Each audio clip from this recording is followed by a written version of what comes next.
Hi everybody, welcome to the webinar. There's still some people sort of dropping in to attend, so we'll just give them a minute or so more to pop in. Hi everybody, welcome.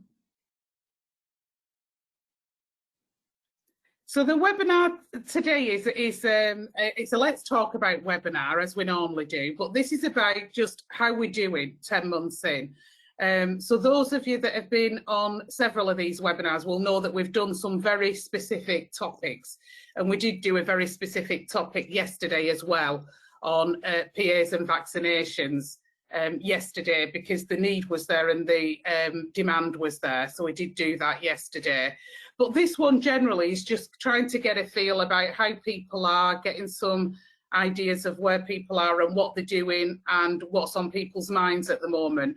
And maybe at the end of the session then, if there's some very specific things then that we want to have a webinar on that's on a very specific subject, we can do that. So the webinar's still going to be recorded for others to be able to see publicly.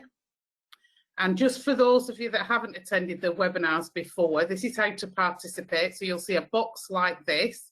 So after we've had our speakers, you'll be able to put your hand up, and then I'll be able to come and unmute you, and you'll be able to ask questions or have a, make a comment or tell us how you're doing at the moment and what's on your mind at the moment, what's helping and hindering. Or if you don't want to come live with your voice, you can always use this question box here and type in your question. And if you're on an iPad, it's the same thing. There's a hands up and ask a question. So what to expect today? So we're joined by three wonderful people who are willing to just come in and share with us how they're doing and what's on their mind at the moment and what's helping and hindering at the moment. So the first one people will recognise, has been on several webinars before, is Miro Griffiths, and he manages his own personal health budget through a direct payment. And I know he's been helping and supporting lots of people during the last 10 months in advising and supporting with different parts of PAs or dealing with statutory services. So welcome, Miro.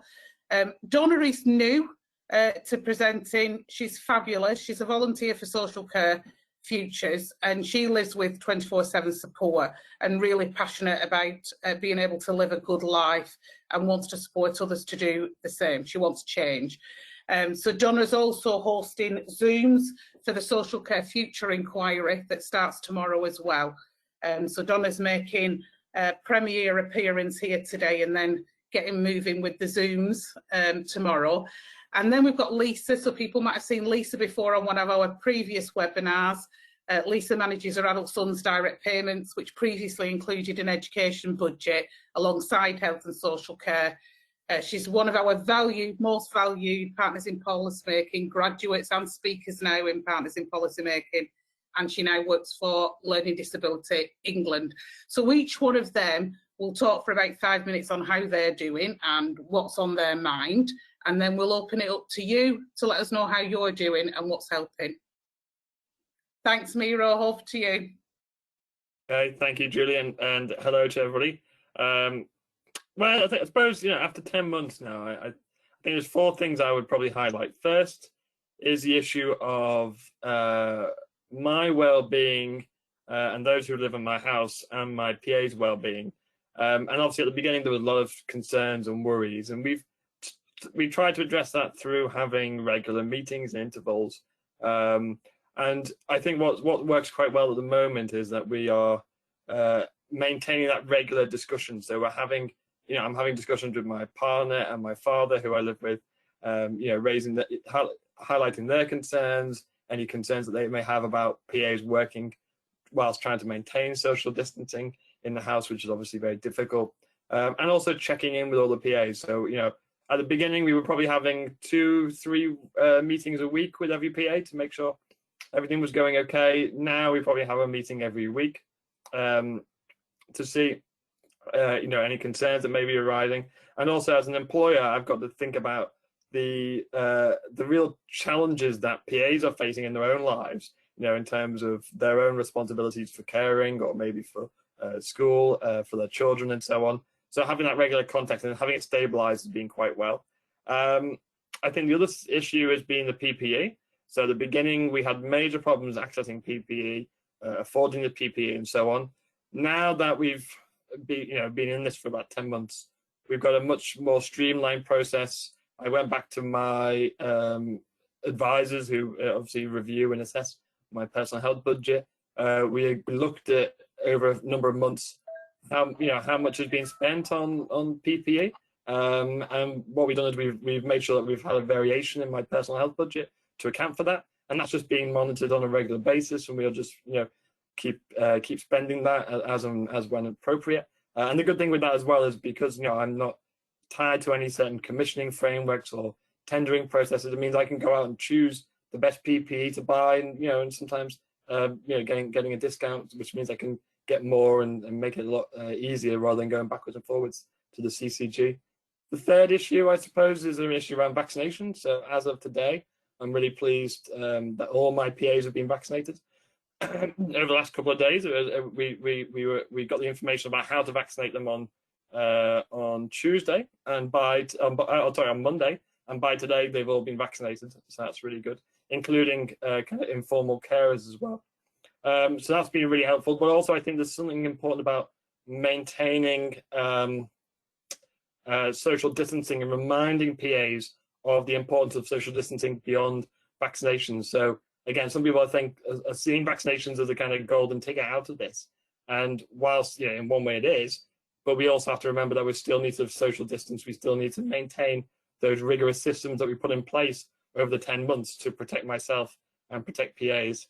And I think the last thing I would probably mention is we're now starting to think about, reflecting on the emergency measures we put in and thinking about, well, okay, what needs to change as we move towards a post-pandemic society. I still haven't been vaccinated. I'm in the clinically extremely vulnerable category. I've got no information about when I'll be vaccinated, which doesn't make sense, but that's a separate issue for the policy makers around us. But there's a question about what did we do in the emergency phase, and one issue was for example, I employed my partner to provide emergency support to me through my personal health budget, which was agreed with my CCG. But of course, as we move out of this and we go back to a more stable situation, there's not a necessity to have that anymore. So it's about talking to my partner, talking to my father, talking to my current PAs, talking back to the CCG, and thinking about, well, how are we going to start transitioning back to what we had before, but also think about what's worked really well, and some issues around kind of flexibility of how to use the personal health budget. Also, the minimizing the bureaucracy that I was used to, but then all of a sudden with the pandemic, things were said, well, you've got more choice and control. Just be transparent, but we'll trust you in the decisions that you make. So some of those things I want to retain as we go forward. So I think it's about having that kind of key dialogue as we move out of this and trying to pick up the good parts of the situation that we've been in. And what I mean by that is, carefully recognizing that there's been some really good aspects of creativity and freedom and choice around using the personal health budget in my circumstance. And I want to retain that as we move forward out of the pandemic and beyond. So I'll stop there.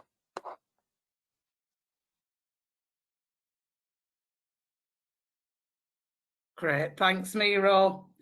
I'll just move the slide on and we'll just hear from people first. And then if people want to start putting any comments or questions in the, oops, sorry, I've gone too far. There we go. So I'm going to introduce Donna now. So Donna, if you will mute yourself. Yep. So tell me what life's been like for you, Donna, over the last 10 months. I'm kind of used to being indoors. So at first when it hit, I was like, I'm going to be all right, I'm going to be fine. But then it kind of got a bit like my mental health started to play up real bad. I have got mental health issues and I'm not ashamed of it or anything. So I spotted a few, I thought, okay, we need to do something about this.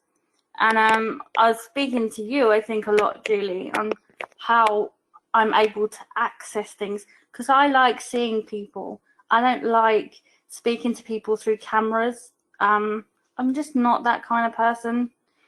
But Julie's like, you just got to try and adjust. So I was like, okay. So one day, a couple of my friends on Facebook, they were bored. They were complaining they were bored. And I'm like, let me try and do a Facebook Live. Well, this Facebook Live lasted about 3 hours because I had no idea what I was doing. And all it was, I was painting my fan.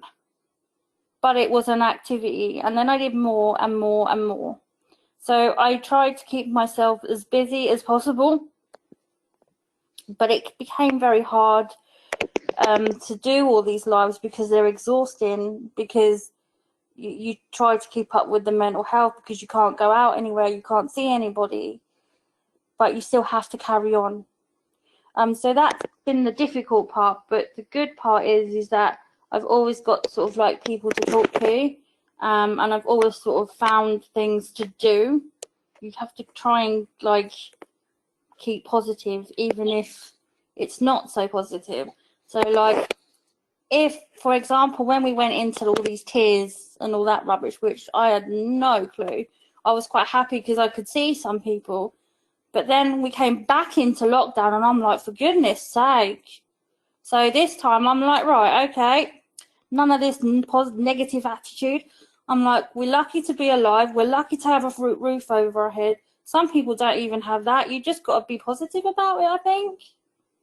Yeah, and having a great team behind me as well, like a care team just to support that. So that's how I've kind of managed. Yeah. So tell us about your Facebook Lives. What have you been doing on those? Cooking, mainly. The other day was 2 hours. It was brilliant. I made shepherd's pie. I made spag bowl, and I made prawn stir fry.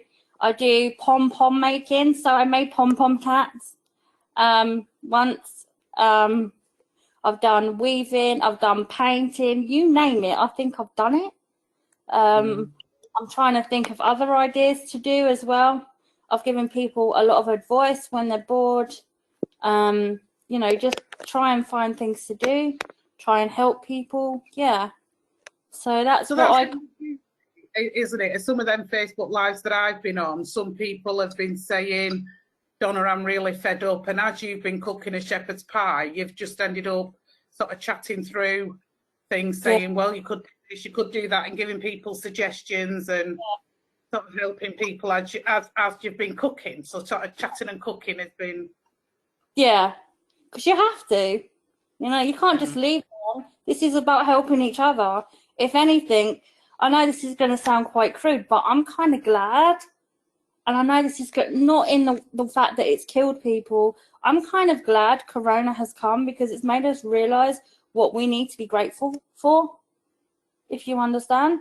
And we need to start working more as a community. That's what I'm glad for. And I'm glad because now people have to realise what it's a bit like to have a disability. Because I was living there before Corona even entered our lives. I've been living this for 35 years, 34 even. I'm trying to make myself older than I am. So this is usual for me. So yeah. Yeah, and I mean, that was something that really struck me, that you were saying that, you know, you were hoping that other people having that experience of living in lockdown and not being able to go out and do things will give people an insight into what your life's been like, when quite often it's been controlled and you've not been able to go out unless you've had the right support or the right staff available, and we'll try and give people just a little taste of what that might be like. Yeah, before I had the right support, I was in my house for 11 years. I never went out anywhere. So that's just a taste of what my life was like. So this should be a break. What did it take then?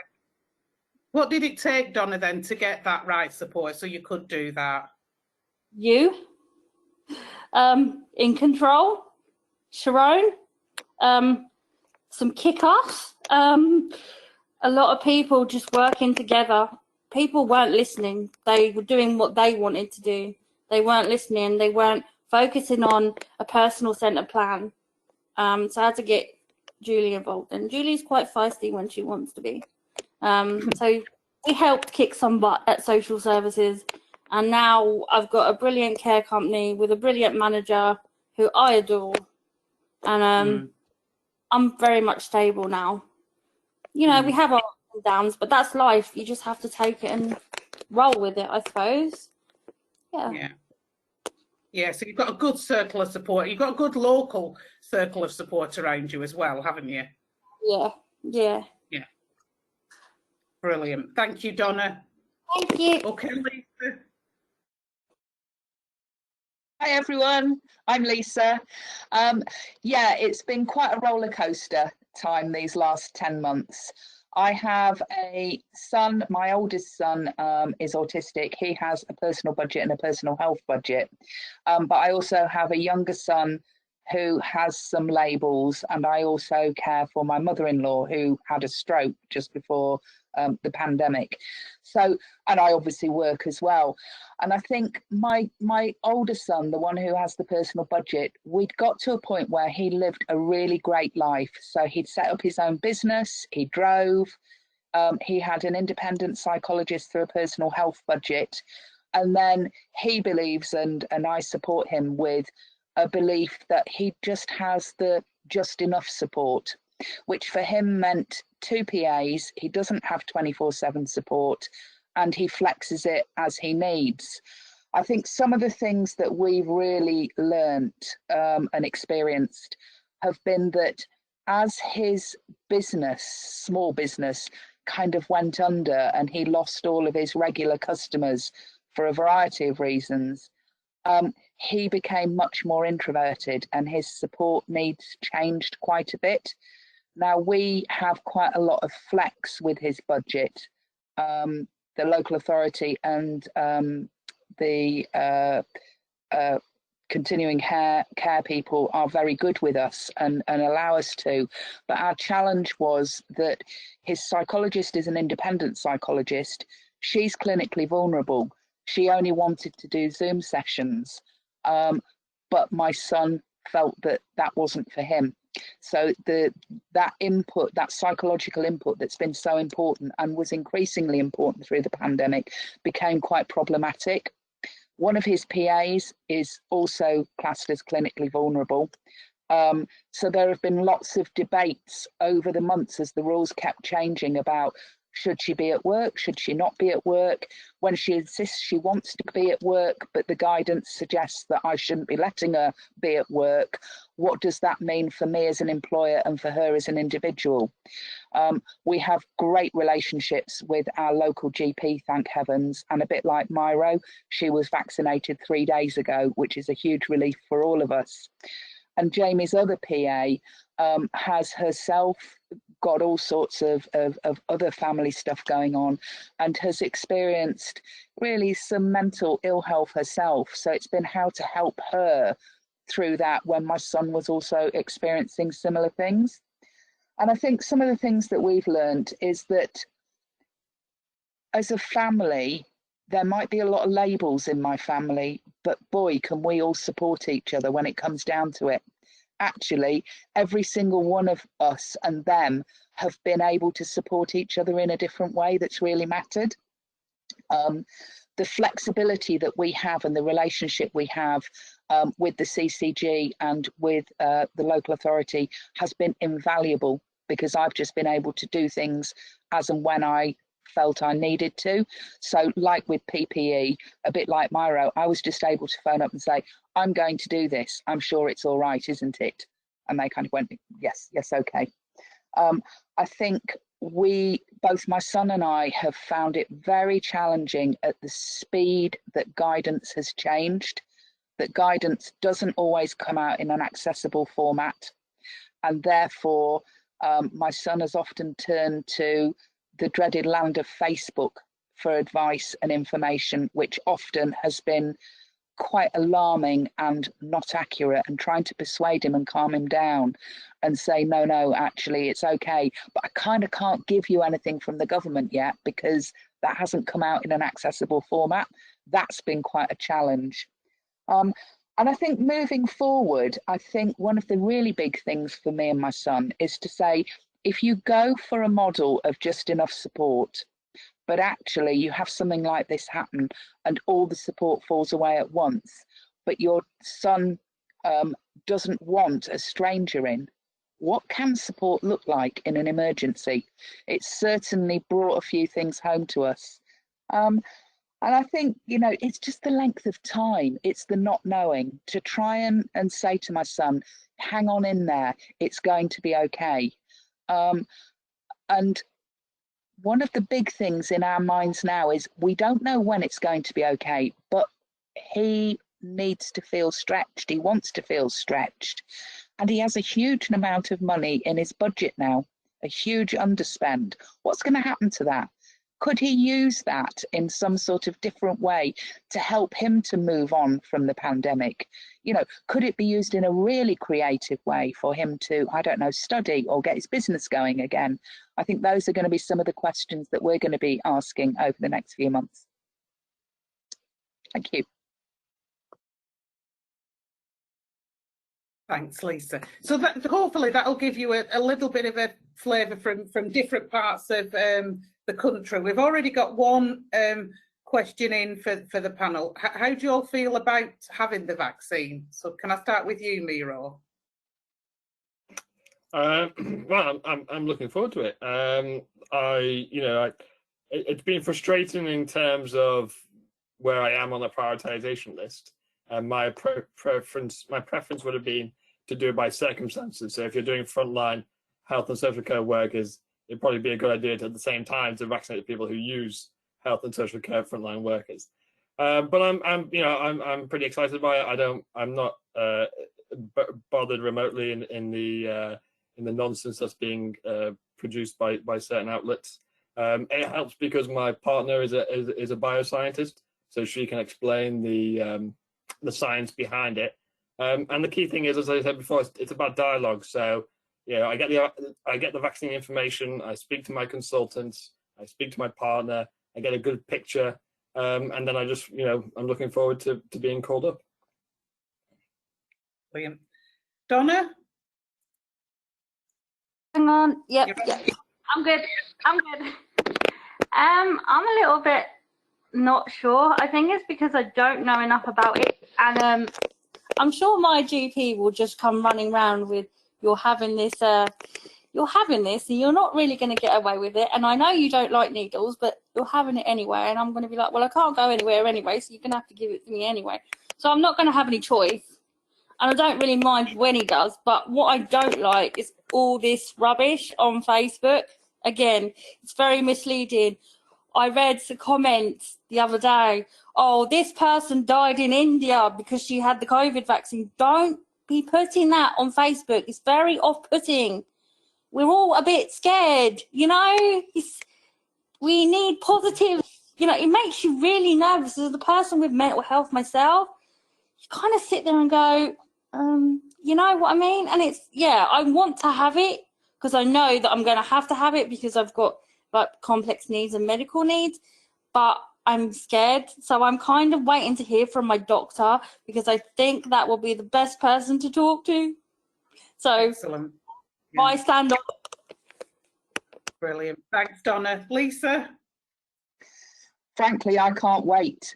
I think from a family carer's perspective, when you've got 3 people, 3 different bubbles relying on you for different reasons, the thought of getting ill terrifies me. Yeah, I can't wait for the vaccine. And I think, just to come back to Donna's point, from my job role perspective, Learning Disability England have been deliberately collecting trusted, reliable resources around the vaccine in all sorts of accessible formats. So if there are any people out there who want reliable information as opposed to Facebook, you can certainly look on the Learning Disability England Coronavirus Hub and find some. So there's a comment in. What cohort are you in, Lisa? Are you in cohort 6 for getting the vaccine? Are you classed as an I'm the informal carer. Yeah, so I will get it. You know, and I've spoken to my GP. I strongly suspect, because they know us so well and they know my role in different people's lives, that if they get the opportunity to, they will probably vaccinate me earlier. And I think that's one of the really interesting things about all of this, that, you know, local CCGs, local authorities GPs do have a degree of flexibility, and it's interesting to see how they choose to use it. Yeah, so there's a question just come in about sort of formal, informal carers and having to wait till cohort 6. So Lindsay, there is a very sort of specific webinar that we did yesterday that's all around vaccinations. But one of the interesting things that came up there was about informal carers, and some of the unpaid people or unpaid support people were just going through saying, I am a PA, I am a personal assistant. And they are in a higher bracket, they're in the frontline staff bracket. So even though they're not paid, just by saying that there was a PA, they were able to get the vaccine. And you were saying, Miro, that your partner's got, although she is actually acting as a PA at the moment, isn't she? She is, yeah. So she was vaccinated as part of that. But I would echo what you said, Juliet. Yeah, that just because somebody is paid and somebody is not paid doesn't mean that the person who's paid gets is more valuable to, in terms of vaccination. So my advice would be probably drop the line of informal and just say you're a carer or you're a personal assistant. You're providing direct frontline support to somebody or groups of people, and therefore you need to be acknowledged.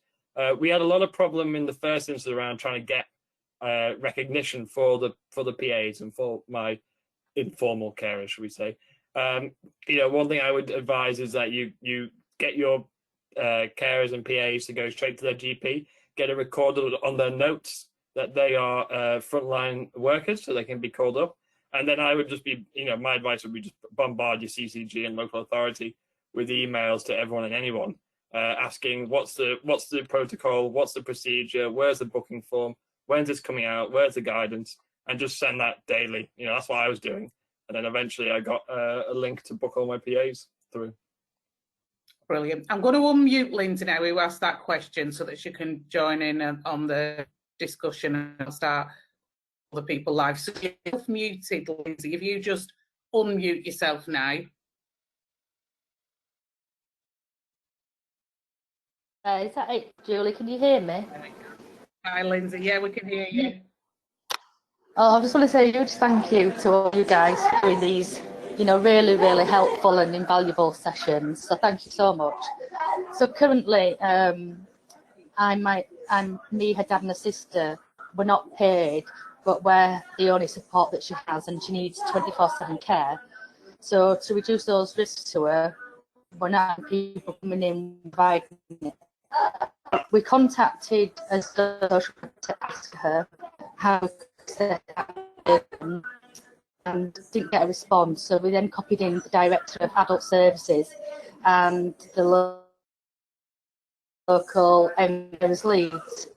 And asked the question, and the response was quite rude. It was, and we did point in there, considered as personal assistant, our daughter. The response was, you are not paid under direct payments, you are not a personal assistant. You are, and she labelled us, she said, you're informal carers, and so you'll wait until her sick.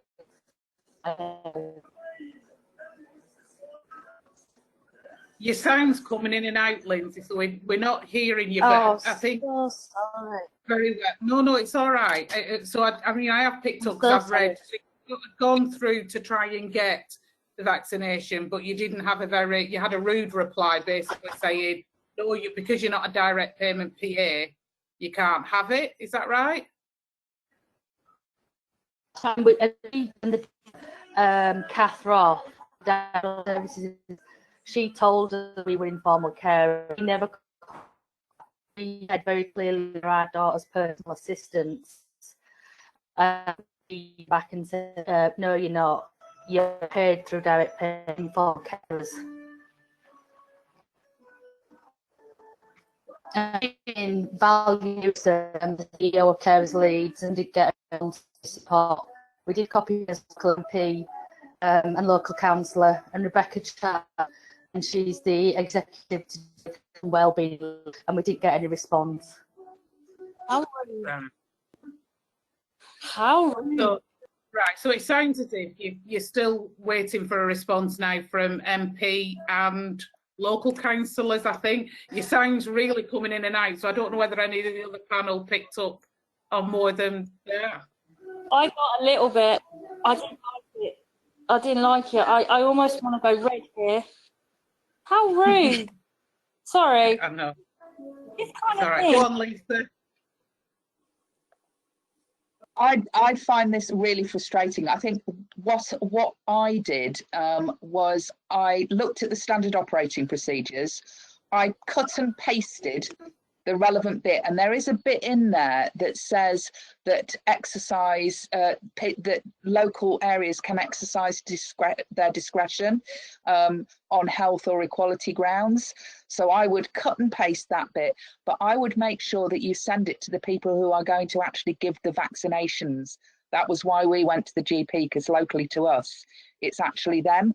And therefore, they're the ones who are calling people in every day. To try and battle your way through kind of the bureaucracy seems to be more challenging than to just go to the people, particularly if they understand your family situation, who are giving the vaccinations, and maybe try it that way. Thank you. Thank you. Lindsay. I'm going to come to Sheila now. Hi, Sheila. Hi, I'm not Sheila, I'm Michael. Sheila's sitting next to me. We're Michael and Sheila. Oh, you had a deep voice then, Sheila. I'm only Sheila at the weekends, but not, not now. I'd like to echo my thanks too. I think you're all wonderful. Yeah, exactly. And a particular round of applause for Donna. Very briefly, our son David has 24/7 care. He lives independently. We have a team of 4 people. And I think everything all 3 of you have said, we can mirror. So what I'm going to do is to run through some points that maybe we can all benefit from. In Essex, we have been eventually able to get free PPE.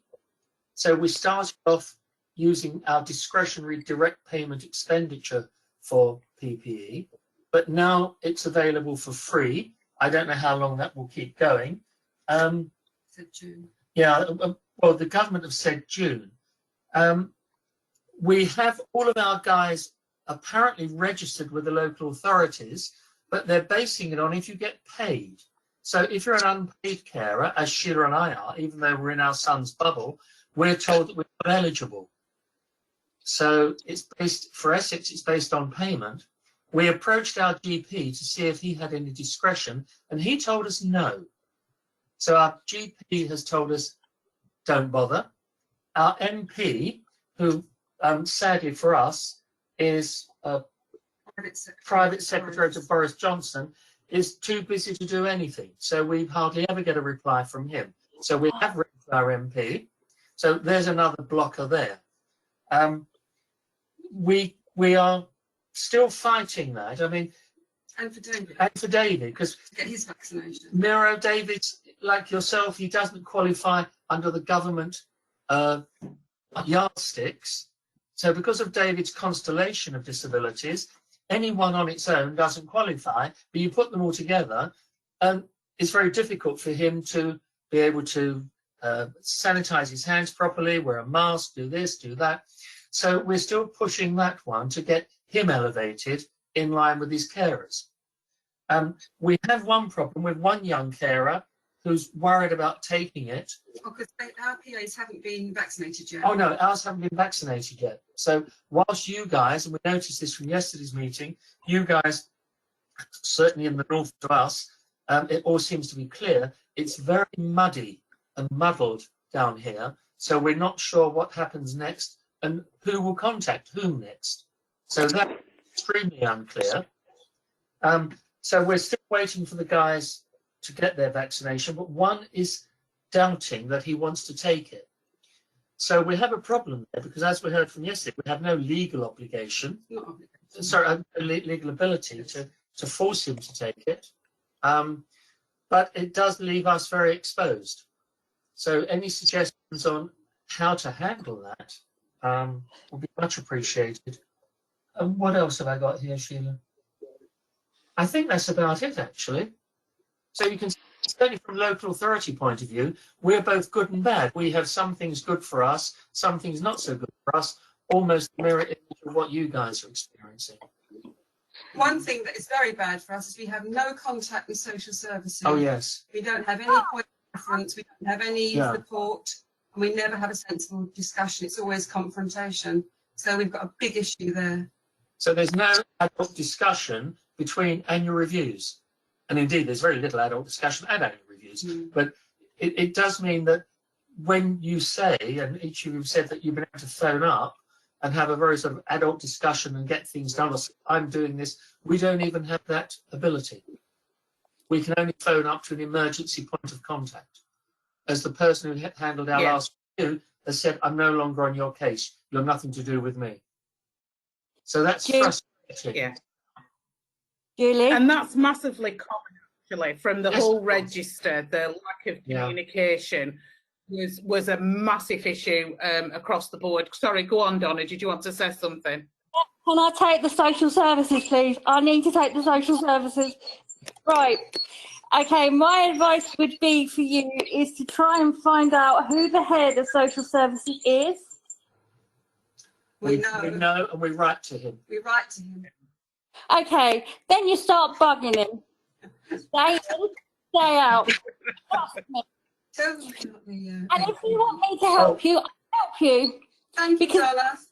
It's not acceptable Thanks, behaviour. Donna. At the end of the day, they are there for your son. They're not there for themselves. Really? I must have got this wrong, Donna. Yeah, I mean, it's a been through- massively common problem. No, And it Donna, is. you've been massively contacted, have you, throughout the 10 months? Well, to be fair, I think I rang my social worker to find out how he was. And I was like, hello, Rex. Hello. I was like, he's like, why are you ringing me? I was like, I'm just finding out whether you're okay. He didn't even ring me. He didn't even ring me. Like, how are you? No, the problem with social services, they lack this thing, and it's called communication. Yes. Yes, yes. Is No, they okay. can't Well, to the next person. our social services seems to have, they do a lot of surveys on how they can communicate and workshops on how they can communicate. Yeah. They spend lots of money on how they can do it. They never do it. Can I raise one other thing? At the moment, we're getting our guys to take lateral flow tests on a weekly basis. Nothing's perfect, but it gives us some sort of sense of comfort. Comments on that, and also we're at the point of we're not quite sure, should we pay them to take that test? The time In their own time. in their own time? Lateral flow. Oh, it's a So, quick Mick, test. are you doing any of the testing on your PAs? What? The lateral Miro. flow. Well, it's a quick quick COVID COVID test they've chorused. Yeah. So we didn't mandate it. We encouraged the PAs to do so, and we asked them to do it in their own time. Obviously, we don't need to do that as much now in terms of vaccination. I suppose I missed the first part because I dropped out, my internet connection lost. But I think there's something about those who you employ who are concerned or a bit unenthusiastic about taking the vaccine. I think that requires a serious and careful conversation to have. Yeah. Yeah. When Yes. you outline the needs of the individual who they are a PA for, and to then try to balance those various different competing ideas and concerns. And of course, look at the webinar from yesterday, or rethink it about it. The other thing I would probably mention as well is I think in terms of trying to get bumped up the list, one thing to take in mind, which might provide a little bit of comfort, is that all local authorities, a lot of the length of time it takes to get the vaccine will depend on the demographics of the area that you live in. So if there's Yes. a large elderly population who are in the first kind of category 1, category 3s, then it's going to take a considerable amount of time to get through that. I would probably, if you've got concerns about the local authority not listening to you, I would probably emphasize trying to have regular conversations with the GP and with any consultants that you're engaged with, and outline the argument. Sorry, Sorry, say again? Mary. No, our GP has told us it's nothing to do with him. He's washed Okay, his so what I would probably go do is I would probably go back to the GP and say, you know, if you look at the evidence and the guidance from the Department of Health, it states very clearly that you have a responsibility as primary care to be knowledgeable about the needs of the individual and respond to that.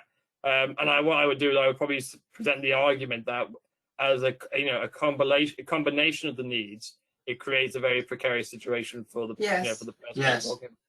And I would present it in that way, so to speak. Yeah, no, thank you. Please. We do have that in hand at the moment, in actual fact. It's very unsatisfying. Which area of the country are you in? Essex, Okay. and we're unfortunately near to London. We're in Brentwood, Essex, which until a few weeks ago had the highest rate in the UK in terms of infections per 100,000 people. We've now come down to a mere, well, time you read, somewhere between 600 and 800. We were 1,400.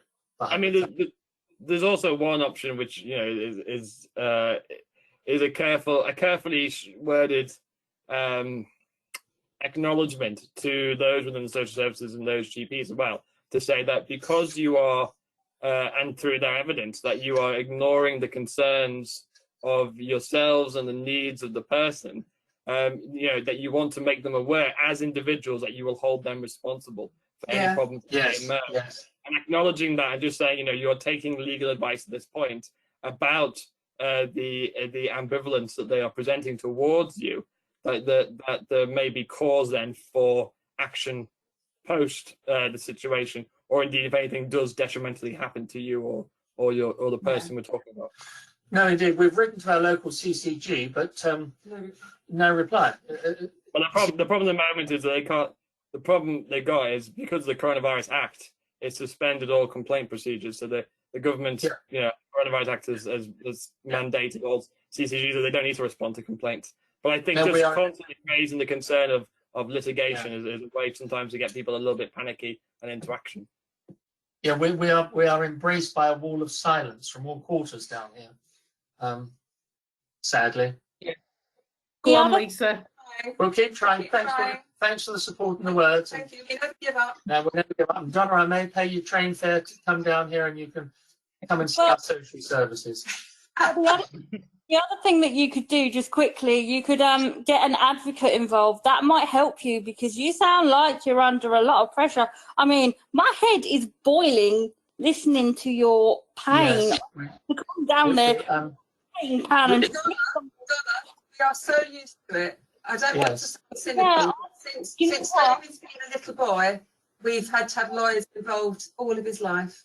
I've got to that point, and then I went no more. Do you know what I mean? You just get. Yes. I totally understand you. What I'm going to do is I'm going to leave you some links in the box with my email and my Facebook, and if you want to carry on having contact with me, you can. Thank you, Donna. So that you're not. Okay, we better move on, guys. Otherwise, I've got another 50 things on the list, but we'll move on. All right. Right. Thank you. Lisa. I was just going to very quickly say one of the things that I've found useful is that I have befriended over the years our cabinet lead local authority cabinet lead for health and social care. And actually, at the moment, they're going to all of the COVID planning meetings, the local COVID planning meetings. And therefore, if you're finding it really hard to break through any other way, maybe they might be somewhere to go because they are around the table and they're one of the key decision makers. Yeah. Or sometimes just copying somebody else into the email that's on a national level sometimes helps. There's been a couple of families where they've just sort of either copied me in or copied somebody else in from NHS England, and suddenly the local people have moved because they've seen somebody national that have got their eye on that situation. So a couple of ideas. I'm going to come to Bernie now. Hi, Bernie. So if you just unmute yourself, you'll be able to speak. Can you hear me? That's it. Can you see me? Yes. I can see all of you. Can you see me too? No, I don't think the webcam works for attendees because there's just too many people. I wasn't sure whether it was like Zoom. I haven't done many of these. Okay. So just to put this into context, I'm Bernie, I live in Bournemouth. And my local authority is Bournemouth and Christ, Bournemouth BCP, which we're now a unitary authority that's happened in the last year.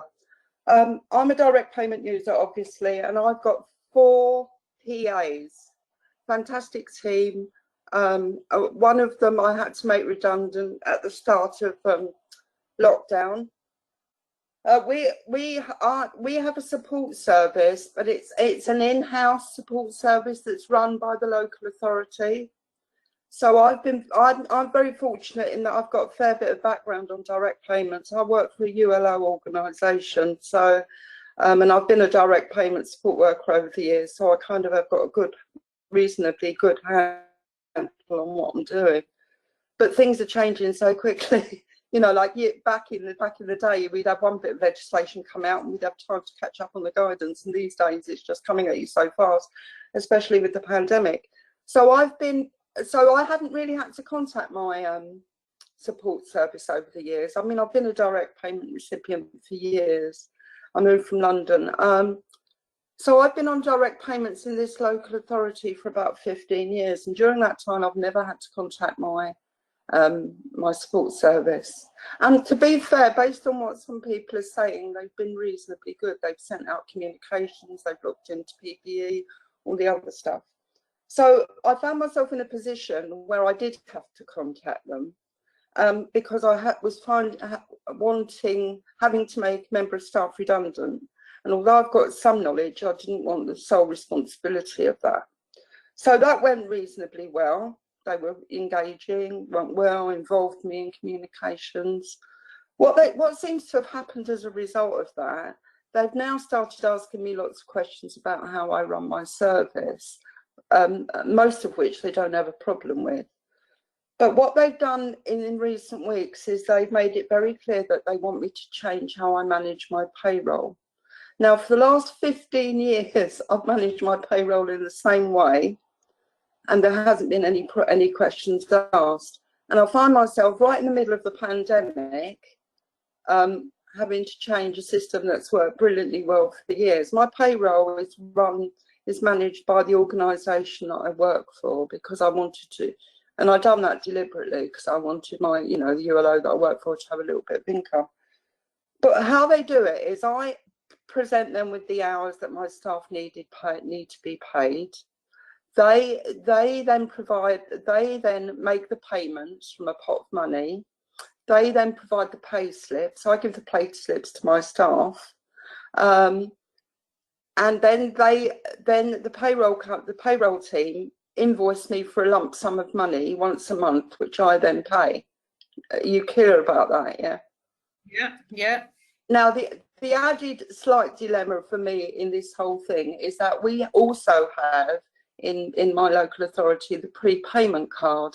So and we weren't given a choice about it. We were just told that we had to go on, I think it's called a prepayment card, where they can see all my transactions. I've since discovered that you have to be given choice over these things, but given that I for years have run what I consider I've run my package in accordance with the guidance and the local authorities' guidance, I didn't have a problem with it. So they see everything that goes on in terms of my payments on a monthly basis. They've come back to me and said that they want me to change how I do things because they need to see how much I'm paying A, B, and C every single week. Okay. And I've said to them, and what has really upset me about this is they were talking to the payroll. They had to talk to the payroll with my permission about the redundancy process in order to get the figures correct. And they used that opportunity to talk to somebody.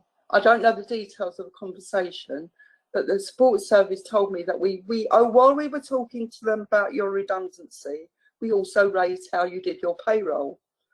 So they've now said that they want me to do the payroll completely different.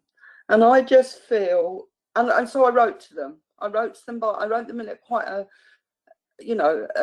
constructive but assertive emails saying, actually, can we just have an agreement that you will not go and talk to anybody about anything to do with my direct payments unless you have permission from me first.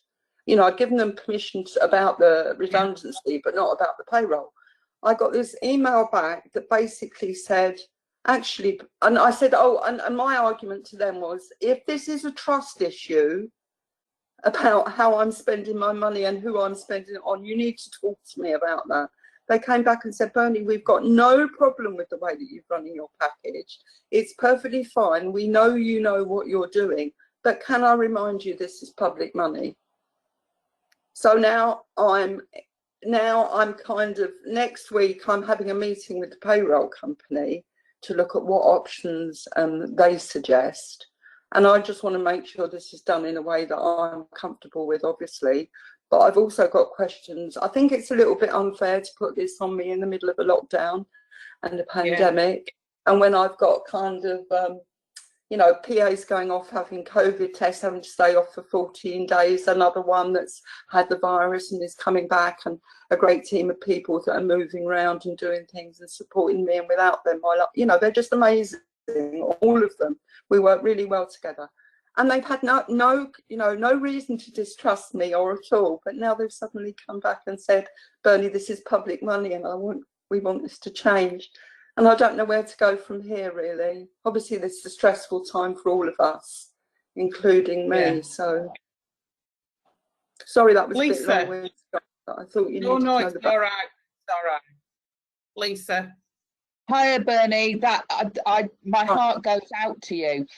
I just wanted to share my experience of earlier, well, this time last year, actually. I wonder whether it's got nothing to do with you and trust. I had a situation about a year ago where one of my son's PAs was overclaiming and underworking, and he felt too scared to tell me that she wasn't turning up. And we ended up having to dismiss her. I had to dismiss her for fraud. And I wonder whether what they actually are asking is there some sort of timesheet system in place so that should one of your PAs ever try and defraud you in a similar sort of way, there's some sort of backup? Just listening to you in my head, because obviously you've been talking to them about a redundancy scenario. I'm just wondering whether something in their head kind of went off along those lines, and it's actually got nothing to do with trust of you, Bernie. Well, I mean, I've got all the recording, you know, I've got recording procedures in place. I'm quite happy to demonstrate that. Yeah. I mean, the other thing we'll bring Miro in now, but I suppose the other thing to say to you, Bernie, is that you do not have to use the prepayment card. That there is an option, and this option within the Care Act that says it has to be an option. So you can still go back even now and say, no, thank you, I don't want the prepayment card.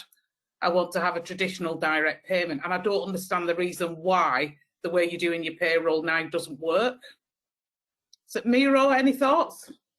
Yeah, just one quick question before I start. Bernie, so how did you find this payroll company in the first place? Were they signposted to you, or did you identify them? I just went to the team. Where I work, they've got payroll that they do for the staff to pay our salary, and I just said, would they be interested in doing my payroll for my direct payments? Since that time, we've now got a separate payroll company, and I've got a meeting with them next week. So I'm wondering if that might be a better way to go. Right. So, and how long have you used this payroll for until they raise this? Years. So, first thing I would be doing then, if you want to keep it the way you have it, the first thing I would be saying to them is, can you show me either in your policy or in the Care Act guidance, which they won't be able to do, but ask them in the policy or the Care Act guidance, tell me where the changes are around the administration of the direct payments, such as payroll, use of payroll services, and how that's changed, because you agreed that, you know, at a particular point in time, i.e. years ago, you've now changed your perspective, but your perspective can only change based on either policy or on legislation. So where is it within the policy and legislation that's changed it. That's Well, the first thing. yeah, exactly. Yeah. The second thing I would probably do as well is outline why the method at the moment that you use is most accessible to you. And to do that, you can then go back to, when you're talking to them, you can then say, well, in the Care Act, and I think it's around 12.27, I think, there's something, I got looking at this yesterday, there's something around accessibility of the... Sorry, Mara, can you say 12.27? 12.27, I think it is. If you go on the Care Act guidance, press Control F, and you can do a search for payroll, and it brings up all the mentions of payroll. But in there, I think it's 12.27. There's a mention about how the use of payroll, the use of the broader administrative functions with a direct payment have to be accessible for the direct payment user. So if you're arguing that the basis of what you're accessing at the moment is most accessible to you, there shouldn't really be any major concerns about why they would want you to change, because A, it's accessible to you, B, they previously agreed it, and C, it's working effectively. The other issues around kind of intrusion, which you've correctly highlighted by challenging them, is really inappropriate. But that's how I would base it. I would be fixing it on accessibility and on what changes have they got recorded that has led them to make this this accusation that you now need to change. The problem we've got at the moment, I think, I'm seeing this a lot, is you've got local authorities under stress, you've got new people coming into local authorities who want to make a name for themselves, and we're getting all these kind of strange questions around, okay, you can't do that with direct payments, you can't use this for direct payments, and we really as a movement need to challenge this and say, look, this is about choice and control for the individual. Nothing in the legislation has changed besides the kind of concerns about the Coronavirus Act, but this hasn't got anything to do with the Coronavirus Act. And I would be mentioning on that. Oh, the only other point I would make as well is the Coronavirus Act, in one good way, has a point about not creating undue pressure on individuals who are receiving budgets.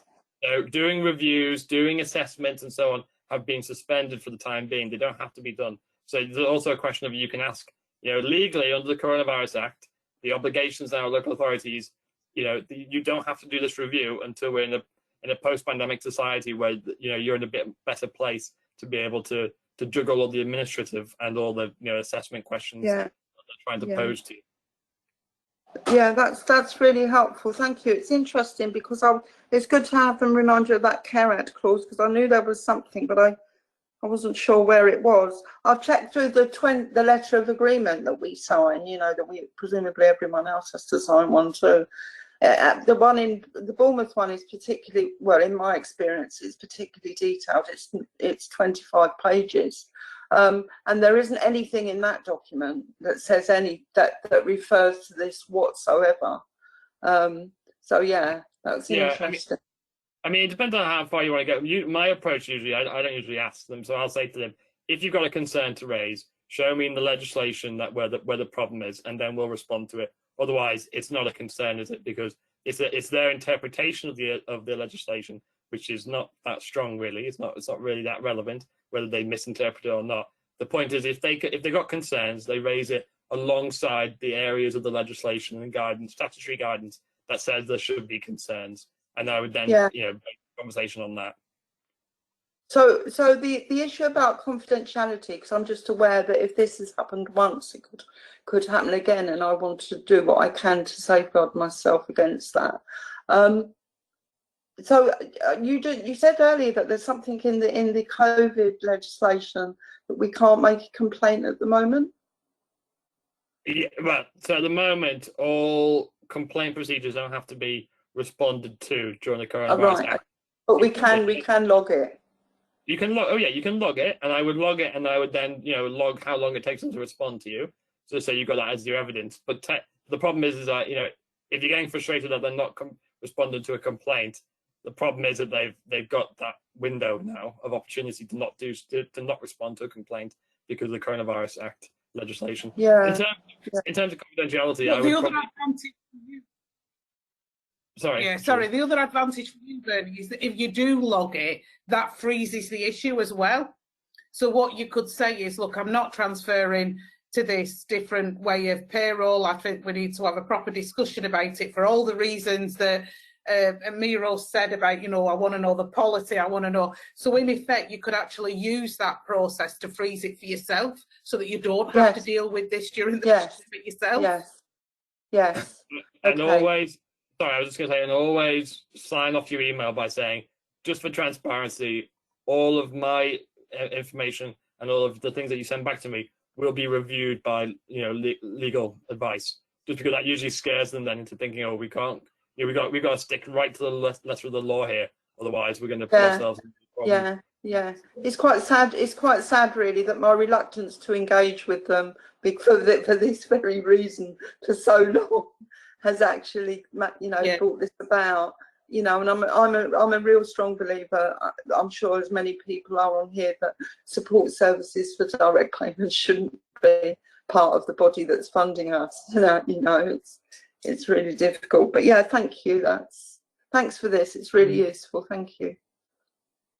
It's all right. Okay, so we're getting to 3 o'clock now, so we're on our time up really. So thank you ever so much to Donna, Lisa and Miro for joining us. Thanks everybody for coming in. I hope you found it helpful. I don't know whether people saw the BBC Two documentary recently that had John Evans and was talking about the history, and it was showing a lot of people sort of going through and sort of getting a bit becoming activists really, and I wonder whether that's time again now for us to say, actually, we do want the good flexibilities and choice to stay, and we need to actually stand up and start campaigning for that again. So I don't know whether that might be a good webinar to do, Miro. I don't know what your thoughts are. Lisa, Donna, do you think that'd be a good webinar to do? Yeah. So thanks very much, everybody, for coming. And please, you know, email us, keep in touch. Please don't feel that you're on your own. You can get in touch with us and email us, and one of us will always get back to you and help you even in individual situations. Take care. Bye. Bye.